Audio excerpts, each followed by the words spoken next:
하나님을 안 믿는 사람은 힘든 환경 자체가 힘들어요. 힘든 환경 자체가. 근데 이 그리스도인들한테는 이중으로 힘듭니다. 왜냐하면 이 힘든 환경 자체도 힘든데 도대체 하나님은 뭐 하시나? 그래서 이 힘든 환경 때문에 하나님이 보이지 않으시면 그 보이지 않는 하나님 때문에 또 힘들어요. 이것도 힘든데 분명히 하나님이 계신데 이 환경이 계속되니까 이중으로 이렇게 괴로움을 겪습니다. 이렇게 우리는 늘 고통이라고 표현되는 어떤 상황, 또 어려움, 슬픔, 질병 이런 것들은 반드시 해결이 되어야만 하는, 하나님이 함께 하실 때는 상상하기 어려운 좀 악한 어떤 상황이나 존재로 인식하죠. 그래서 이런 것들이, 이 힘든 상황이 내 삶을 채우고 있다는 것은 내가 하나님과 왠지 멀리 떨어져 있이 혼자 외롭게 지금 살고 있다는 것을 보여준다고 생각하게끔 만들어요. 그래서 이 우리가 좀 꺼려하는 것들, 감당하기 어려워하는 것들이 내 삶을 가득 채우고 있으면 이게 하나님으로부터 내가 지금 굉장히 멀리 떨어져 있다, 하나님이 어딘가에 안 계신다, 이렇게 생각하는, 느끼는 이유가 되고, 그렇기 때문에 그 힘든 시간 속에서 하나님을 바라는 내 원래 마음, 그리고 하나님이 나와 함께 하신다고 믿는 그 마음을 이렇게 놓치지 않기 위해서 발버둥 칩니다. 자꾸 성경 말씀 떠올리고, 설교 시간에 들었던 그 말씀 떠올리고, 예전에 은혜 받았던 말씀을 떠올리면서 그걸 붙잡고 마음을 달래고 막 추스리고 애를 쓰죠. 그게 우리의 모습입니다. 이런 환경에 대해서 오늘 좀 얘기를 해볼 건데요. 오늘 이제 본문에 보면 세례 요한이 등장하죠. 요한이라고 나왔는데 왜 세례 요한이라고 하냐면 등장이 세례를 베푸는 모습으로 등장을 했기 때문에 세례 요한이라고 불러요. 예수님의 제자 요한은 따로 있고, 안모태들을 위해서 지금 설명하는 거야. 모태들은 다 알잖아, 그치? 좀 눈 좀 마주쳐줘. 모태들은 다 알아. 안모태들은 이제 세례 요한은 뭐고 예수님의 제자 요한은 뭐냐, 이게 다른 사람이에요.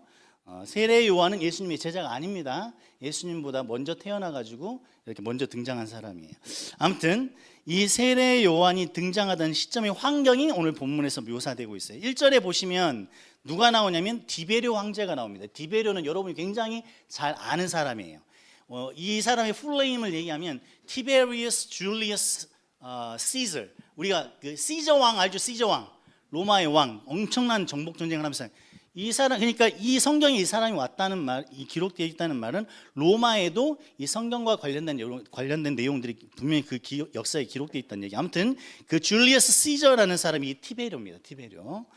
그리고 또 누가 나오죠? 이 티베리우스는 뭘로 또 유명하냐면, 성경이 어디에 나오냐면 이 바리새인들이 예수님을 좀 이렇게 곤란하게 만들려고 그 은화, 돈을 딱 가지고 와서 이 돈에 새겨진 인물이랑 글이 누구 것이냐 이렇게 물어봐요. 그래서 이 돈을 누구한테 바쳐야 되냐, 거기에 그려진 인물이 이 시저예요. 근데 예수님이 거기에 대해서 넘어가지 않고 가이사의 것은 가이사에게, 하나님의 것은 하나님에게 이렇게 대답하잖아요. 그때 그 가이사가 발음상의 어떤 변동으로 이 시저를 나타내는 말이에요. 아무튼 이 시저 다스리고 있었어요. 몇 년째? 15년째 다스리고 있었습니다. 그리고 또 누가 나오냐면 빌라도 총독, 유명한 사람이죠. 매 주일 전 세계적으로 동시에 욕먹는 사람입니다. 주기도문 할 때 빌라도에게 뭐 고난을 당하사 이렇게 나오잖아요. 죽은 뒤에도 여전히 전 세계적으로 수십억의 수많은 사람들이 욕을 먹고 있는 인물.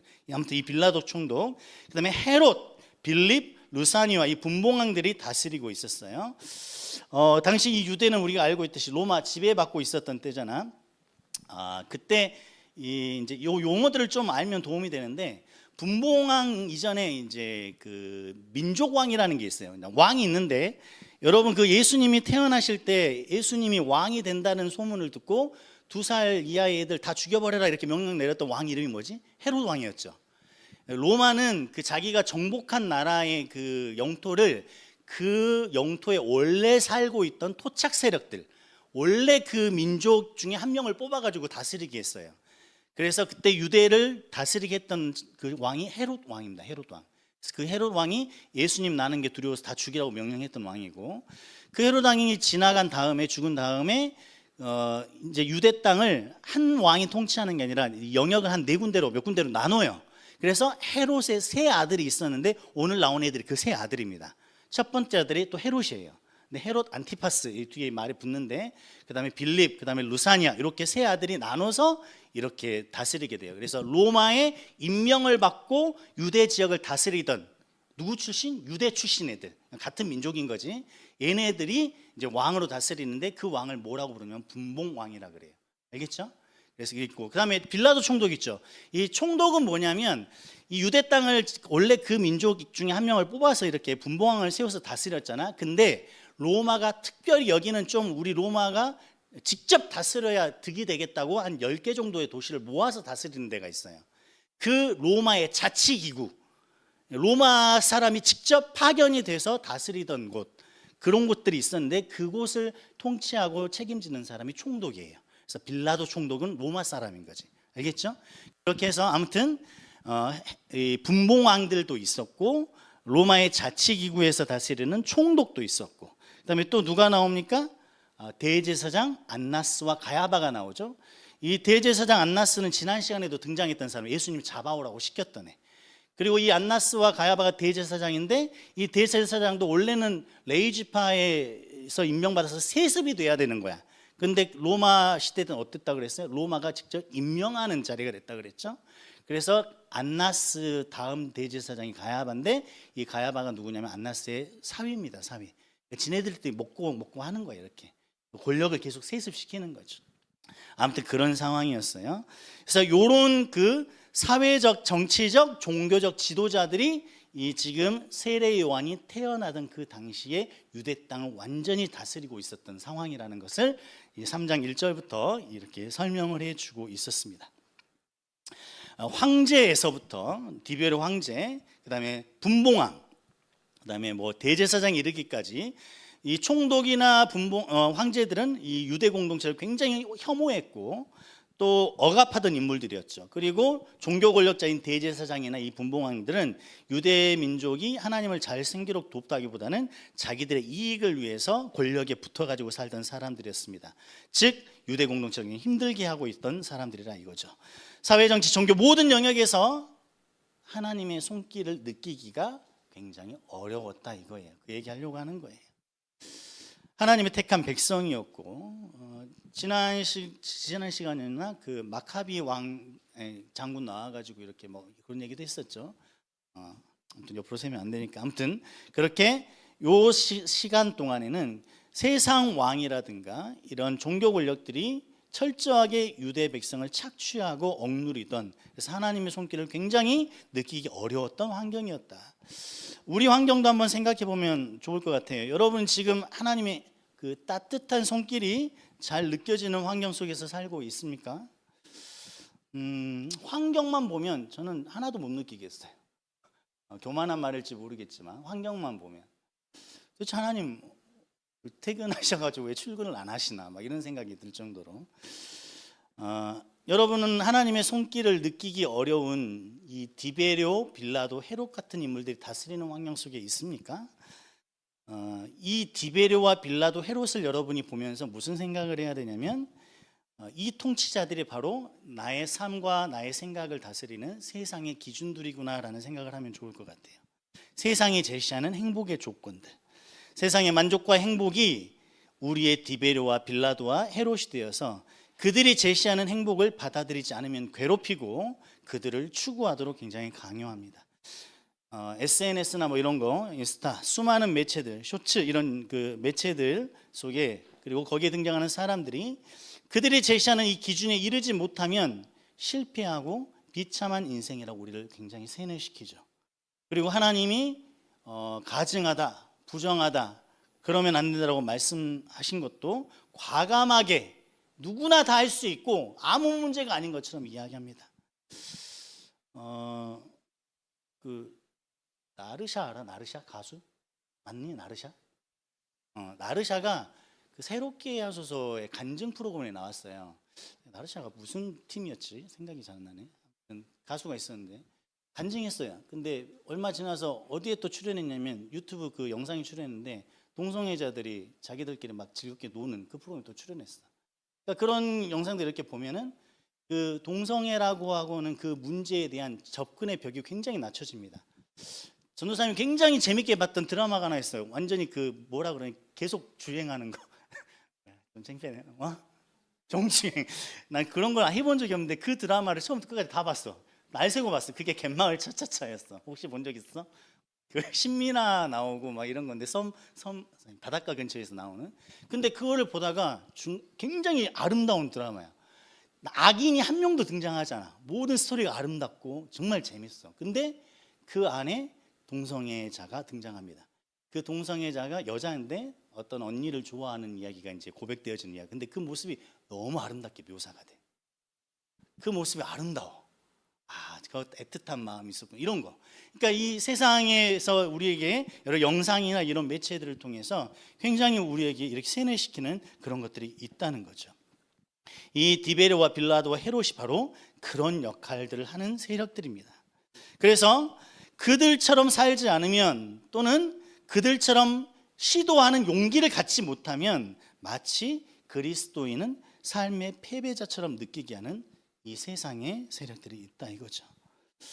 오늘 여러분들이 그리스도인으로 살다 보니까 나 너무 병신 같은 거 아니야?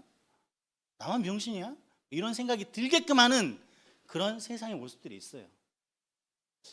그래서 그렇게 너무 티가 나게 병신 같으면 자기가 정말 창피하니까 자기 마음은 그렇지 않은데 그들하고 함께 어울려야만 할 것 같은 그런 그 압박을 느끼기도 하죠. 이런 상황 속에 우리도 세례 요한처럼 또 유대 백성처럼 이렇게 살 수 있다 이겁니다. 세례 요한은 지금 빈들에 있어요. 빈들의 원어를 보면 광야란 뜻이에요. 광야. 똑같은 단어입니다. 황무지죠. 누가복음 1장 80절 한번 봐보세요. 지금 한번 보겠습니다. 누가복음 1장 80절 같이 한 목소리를 읽어볼게요. 누가복음 1장 80절 자막에는 없어요.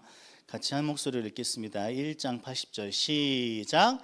아이가 자라며 심령이 강하여지며 이스라엘에 나타나는 날까지 빈들에 있으니라.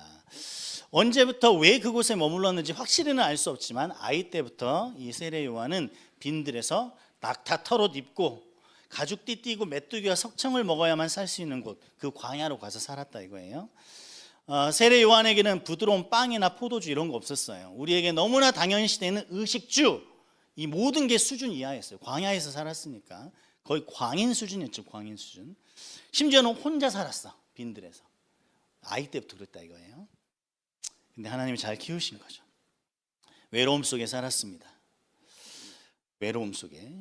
무서운 외로움이죠. 자신의 가족들은 사실은 아버지가 사가랴였기 때문에 제사장이라 그랬어. 제사장 정도 되면 유대 공동체에서는 약간 신분이 좀 있는 편이잖아. 근데 가족들이 누리고 있던 그 편안한 생활과는 거리가 멀어서 혼자 나가 살았다 이거야. 미친놈처럼 보였겠죠.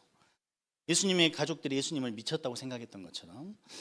우리의 기준으로 한번 놓고 보면 이 세례 요한은 지금 고시원 한 칸도 없이 살고 있는 사람이에요.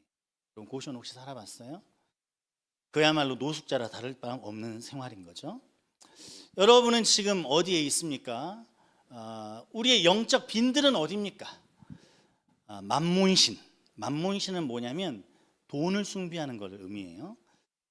모든 권위와 기준을 해체해버리는 이 포스트 모더니즘에 물들어서 제 멋대로. 심지어 이 포스트 모더니즘 교회 안에도 굉장히 많습니다. 왜냐하면 종교, 그 다음에 신앙의 기준, 신앙생활의 어떤 그 원리 이런 것들을 다 자기가 결정해요. 요거는 픽해서 내가 지켜야 되는 거, 요거는 부담스러우니까 버리고, 요거는 모른 채 하고 이런 것들. 그래서 모든 걸 자기가 결정하고 자기가 허락하고 자기가 인정하고 받아들이는 것만이 이거는 의미 있고 중요한 거야. 이런 세상에서 메뚜기와 석청을 먹고 있지는 않습니까? 이런 세상이라면 그리스도를 따라가려는 사람이 사는 삶은 이 세례 요한의 삶과 크게 다를 수 없다 이거죠. 한번 지금 이것도 한번 생각해 보세요. 남들은 지금 토요일 이 시간에 그 밖에 돌아다니면서 많은 것들 재밌는 걸 할 수 있겠죠. 친구들하고 어울리고 즐겁게 해줄 수 있고 연애 생활을 즐길 수도 있고 뭐 많은 걸 할 수 있어요. 토요일 황금 시간이잖아요. 자기의 행복을 증명하기 위해서 굉장히 바쁘게 삽니다. 사진도 찍고 올리고. 여러분은 그런 애들 딱 생각하면 갑자기 여기 별관 2층에 와가지고 지금 먹고 있는 메뚜기와 석청을 먹고 있다는 느낌이 들지 않나요? 전도사님 또 저 얘기 막 전도사님 혼자 또 필 받아가지고 막 혼자 달려가고 막 이런 거. 메뚜기와 석청보다 좀 낫기 위해 노력을 많이 하지만 아무튼 위로의 말을 전합니다. 요즘은 중고생들도 100만 원이 넘는 옷을 그냥 막 입잖아요. 우리 아들 한번 때리려고 한 적이 있어요. 30만 원이 넘는 운동화를 신겠대. 난 구두도 20만 원이 넘는 거 못 신어요. 11만 원 이런 거 중고로 사 신고 이러는데 아들이 30만 원이 넘는 운동화를 아무렇지도 않게 구매를 하는 거야. 제정신이야? 막 이러고 싶었던 거죠. 물론 그런 시대구나라고 넘어갔지만 이런 시대에 돈 못 버는 전도사, 그것도 아들이 30만 원 넘는 운동화를 신고 있는데 나는 여전히 낙타터로도 입고 있고 작년에 신었던 운동화 그대로 똑같이 신고 있고 뭐 이런 거 생각나지 않나요? 좋은 차, 좋은 집에 살면서 아쉬운 소리 할 일이 거의 없는 사람들이 주변에 굉장히 많은데 그런 모습 보면서 박탈감을 좀 느끼진 않는지. 사실 안 믿는 사람들, 세상에서 안 믿고 돈을 추구하며 사는 사람들이 사는 화려한 삶 때문에 우리는 별로 힘들잖아요. 나는 믿는 사람이니까. 우리는 누구 때문에 힘드냐면 같이 믿는 사람 때문에 힘들어. 똑같이 예수 믿는데 똑같이 같은 교회를 섬기고 사는데 바로 옆에 저 사람은 잘 살아. 행복한 가정, 좋은 부모, 좋은 형제, 함께 예수 믿는 집안이란 건 이런 거야 라고 막 보여주는 것 같아. 막 자랑하는 게 아닌데 자랑하는 것처럼 막 느껴져. 우리 집안은 여기서 뭐 3대째 예수를 믿고 있어. 우리 잘 되고 뭐 행복히 주님이 복 주셨어. 막 날마다 간증해. 하나님의 은혜는 다 그 집안으로 막 흘러가는 것 같아. 그런 게 막 보이면 나는 혼자 예수 믿고 있고 나는 혼자 교회 다니고 있고 그것 때문에 문득문득 찾아오는 외로움과 쓸쓸함 이런 거 느껴진다 이거죠. 가끔 리더 모임 하면 막 리더들이 나는 대원교회에서 10년 20년 얘기해. 나는 1년 반 됐는데 지네들끼리 난 20년짜리야 막 이러고 나는 유치원 때부터 누구랑 막 이랬어요. 나는 1년 반밖에 안 돼. 막 그런 거 농담인데 나만 웃네. 아무튼 그래요. 자, 아무튼 그런 쓸쓸함이 있을 수 있어요. 나를 알아주고 이해해주는 사람, 속에 있는 이야기를 털어놓을 사람이 하나도 없이 이렇게 빈들에 던져진 것 같은 삶을 살고 있다고 느낄 수도 있습니다. 잘 생각해 보면 각자 개개인마다 상대적인 빈들이 있어요. 모든 게 풍족하게 갖춰진 것 같지만 나를 힘들게 하는 가장 결정적인 어떤 문제는 나 오롯이 혼자만 애끓고 있는 그런 각자의 빈들이 있을 수 있습니다. 여러분은 지금 어떤 빈들에 있습니까? 하지만 기억해야 될 게 있어요. 지금 오늘 본문에 종교계에서는 종교로 치면 최고 누구예요? 대제사장 안나스와 가야바가 나왔어요. 근데 이 하나님의 말씀이 임한 곳은 안나스와 가야바에게가 아닙니다. 세상에 화려한 권력을 쥐고 있던 디베료나 빌라도에게도 아니었어요. 하나님의 말씀은 빈들에 있는 요한에게 있습니다. 근데 이게 그냥 쉽게 들을 이야기가 아닌 게 뭐냐면 하나님의 말씀이 임해서 성경으로 기록되던 마지막이 말라기라는 구약성경 마지막 말라기예요. 그리고 하나님의 말씀이 임했다라고 표현되는 이 누가복음의 이 시점까지 400년이 있어요. 400년. 그래서 이걸 중간기라고도 하고 하나님의 침묵기라고도 얘기합니다. 하나님이 이스라엘 백성에게 어떤 것을 하셨다, 나타나셨다, 말씀을 주셨다 이런 게 전혀 없어요. 400년 만에 하나님의 말씀이 이스라엘 백성에게 임했는데 그 임하는 곳이 대제사장이 아니고 빈들에서 낙타터로 있고 메뚜기 잡아먹고 있던 그런 요한에게 임한 거예요. 여러분이 빈들에 있어도 예배 시간에 듣는 하나님의 말씀이 귀하게 여겨지고 한 주간 동안 흔들렸던 마음을 다시 바로잡게 되고 다시 소망을 얻고 다시 주님을 바라볼 수 있다면 그것만큼 귀한 게 없는 거예요. 교회 안에 있는 많은 사람들이 대제사장 안나스가 대제사장이야. 그냥 제사장도 아니고 알만큼 아는 분, 굉장히 위엄이 있고 굉장히 거룩해 보이는 그 안나스가 예수님을 잡아서 신문했던 것처럼 꽤 많은 사람들이 설교 말씀을 들으면서 예수님을 신문해요.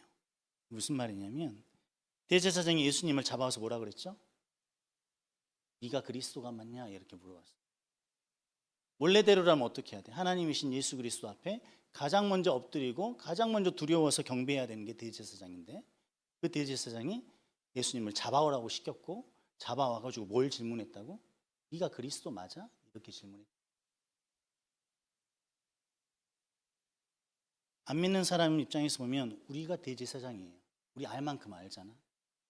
익숙할 만큼 익숙하고. 그런 것처럼 수많은 청중들이 설교를 들으면서도 그 말이 맞아? 꼭 그런 건 아닐 텐데? 라고 막 질문하고 신문해요. 속으로. 그런 사람들은 항상 뭘 추구하냐면 새로움하고 감동을 추구합니다. 성경 어디를 보세요. 하나님이 말씀이 임할 때 그 말씀에 감동 먹었다 이런 기록 하나도 없어요. 그들은 새로움과 감동을 추구할 뿐이지 순종과 희생은 하지 않아요. 굉장히 감동합니다. 눈물 흘리고 나눠요. 근데 희생하고 순종하지 않아요. 금방 할 수 있어요. 논리로는 설명이 안 되는 하나님을 믿고 있으면서도 정작 자신은 설명을 못해요. 논리적으로 어떻게 하나님을 설명해요.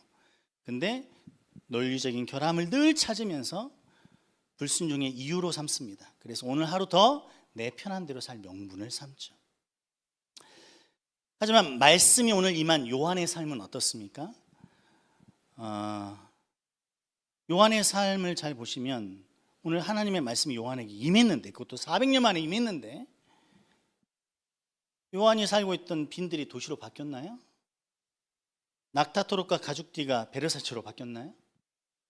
메뚜기와 석청이 한우로 변했습니까? 그냥 말씀이 임했어요. 말씀이 임한 요한에게 달라진 환경은 하나도 없습니다. 절망적인가요? 하나님의 말씀이 임했다는 말은 말씀이신 하나님이 임했다는 거랑 똑같은 말이에요.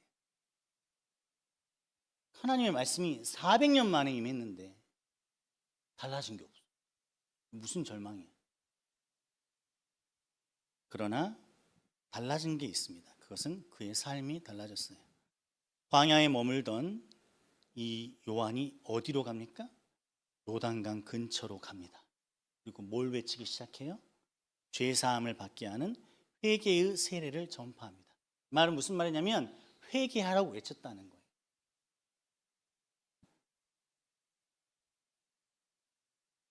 빈들에 살면서 메뚜기와 석청을 먹으면서 털옷을 입고 살면서 추운 곳에 바람 부는 곳에 그렇게 내던져진 삶을 살면서 하나님의 임재를 기다렸던 이유가 빌라도 총독처럼 되고 싶었기 때문일까요? 헤롯 왕처럼 되고 싶었고 대제사장처럼 되고 싶었을까요? 말씀이 임한 자의 삶은 오늘 요한을 통해서도 볼 수 있지만 복음을 선포하는 삶이며 회개를 촉구하는 삶이에요. 물론 안 믿는 사람한테 가지고 또 멱살 잡고 회개해라 이건 아니겠지.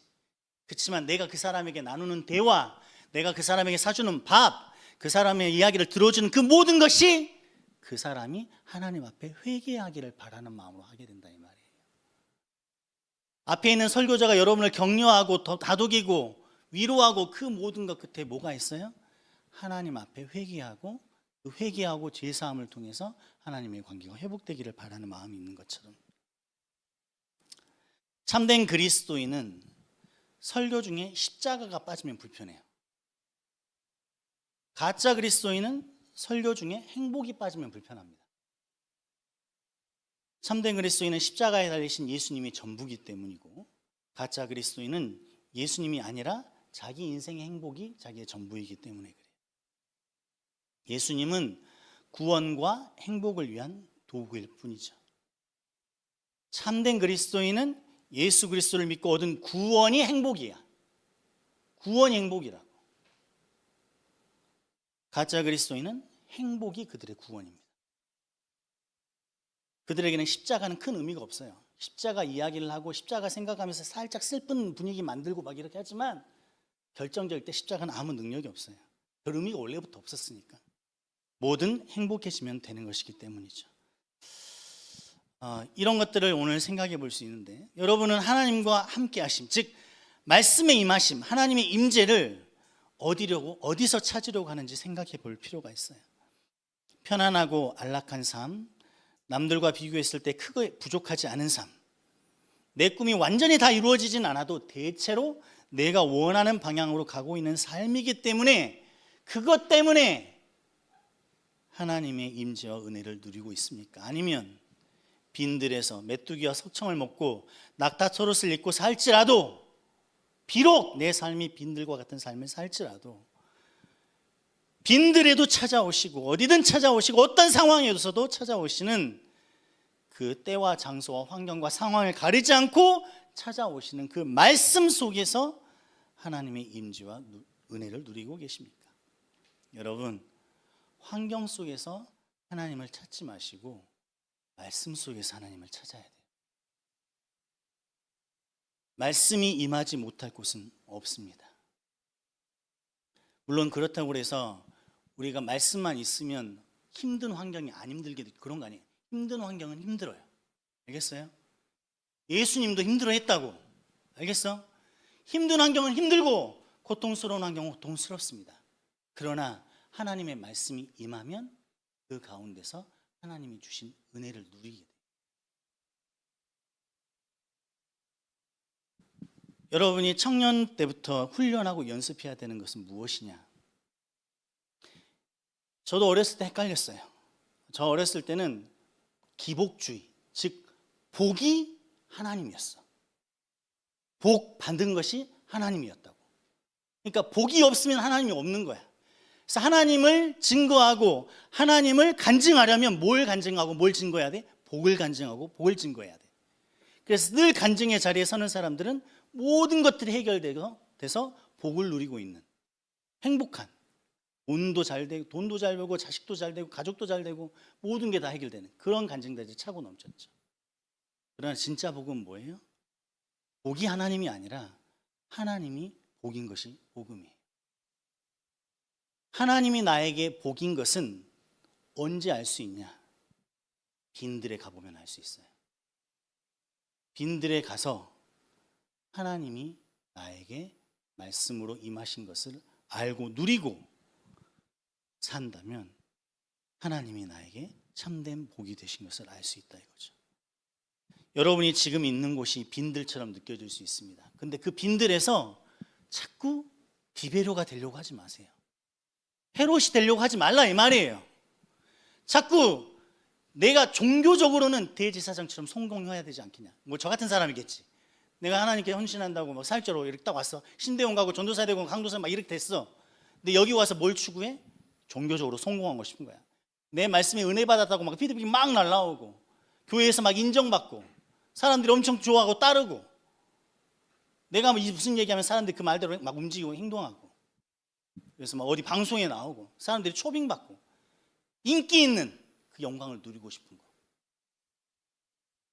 빈들에 있으면서 그런 걸 꿈꿀 수 있는 사람이 저 같은 사람이겠죠. 여러분은 어때요? 청년의 시절 살아가면서 여러분이 하나님 앞에 하나님께 합당한 사람이 되기 위해서 어떻게 하면 하나님 앞에 정직한 마음을 가질까? 이 마음이 진짜 하나님 앞에 정직하고 하나님이 기뻐하시는 마음일까를 고민하면서 그거를 알아내려고 발버둥 치면서 잠 못 자본 적 있냐고. 대학 진학할 때는 잠을 못 자고 스트레스 받고 여드름 막 나고 위장 아프고 취업할 때 남편, 아내, 배우자 고를 때 5만 가지 고민을 다 하면서 사는 거, 그게 나쁘다는 게 아니고, 근데 정작 입술로는 내 인생에서 가장 소중한 거, 구원은 내 인생에서 가장 중요한 문제라고 말하지만 그 중요한 문제를 제대로 해결하고 또 하나님의 은혜를 찾기 위해 말씀 앞에 엎드리는 시간은 없고 기도해 본 적은 없고 그런 삶을 살고 있지는 않은지 고민해 봐야 돼요. 여러분, 빈들은 여러분의 실패를 증명하는 곳이 아닙니다. 분명히 말씀드릴게요. 물론 사회적인 성공과 권위 이런 걸 통해서 하나님이 역사하실 수 있죠. 유명인, 성공한 사람들 통해서 하나님이 역사하실 수 있어요. 그걸 부정하려는 게 아니야. 그러나 성경에 보면 하나님을 정말로 만날 확률이 높은 곳은 내 죄성이 너무나도 빠르고 정확하고 힘있게 반응하는 세상의 행복과 만족 속에서가 아니라